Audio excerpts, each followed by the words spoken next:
Bismillahirrahmanirrahim. Assalamualaikum warahmatullahi wabarakatuh. Baik, sini saya akan menunjukkan dari pertemuan yang ke-11.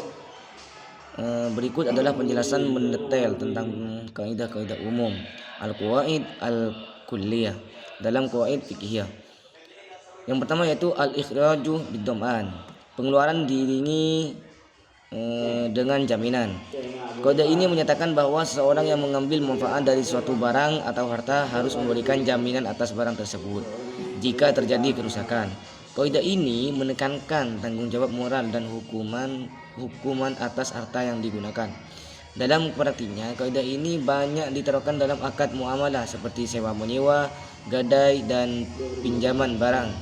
Sebagai contoh, jika seorang menyewa kendaraan dan kendaraan tersebut mengalami kerusakan selama masa sewa, penyewa bertanggung jawab untuk menanggung biaya perbaikan kecuali kerusakan tersebut disebabkan oleh faktor di luar kendalinya seperti bencana alam.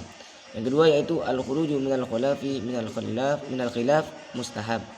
Keluar dari perbedaan pendapat itu dianjurkan.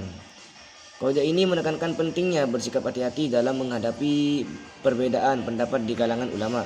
Ketika terdapat dua atau lebih pendapat ulama tentang suatu perkara, dianjurkan untuk mengambil jalan yang lebih aman dan berhati-hati guna menghindari kemungkinan melanggar syariat. Sebagai contoh, dalam masalah wudhu terdapat perbedaan pendapat tentang apakah menyentuh kulit lawan jenis membatalkan wudhu. Dalam hal ini, mengikuti pendapat yang mengatakan wudhu batal lebih disukai untuk kehati-hatian.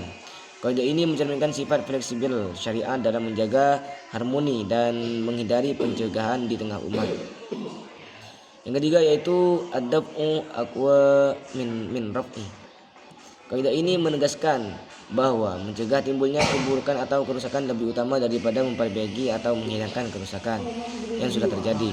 Dalam Islam, tindakan pencegahan dianggap lebih efektif dan efisien daripada penanganan setelah fakta. Contohnya adalah pelanggaran konsumsi alkohol untuk mencegah kerusakan yang lebih besar seperti kerusakan akal, kekacauan sosial, atau kejahatan. Prinsip ini sering digunakan dalam hukum pidana Islam dan kebijakan publik untuk melindungi masyarakat dari bahaya yang mungkin terjadi. Yang keempat yaitu ar-rukhsu la tanat bil ma'asi. Keringanan tidak diberikan untuk perbuatan maksiat. Kaidah ini menyatakan bahwa hukum rukhsah atau keringanan dalam Islam tidak berlaku dalam konteks perbuatan maksiat. Keringanan hanya diberikan untuk kondisi darurat atau kesulitan yang sah secara syar'i, bukan untuk mendukung atau memfasilitasi perbuatan dosa.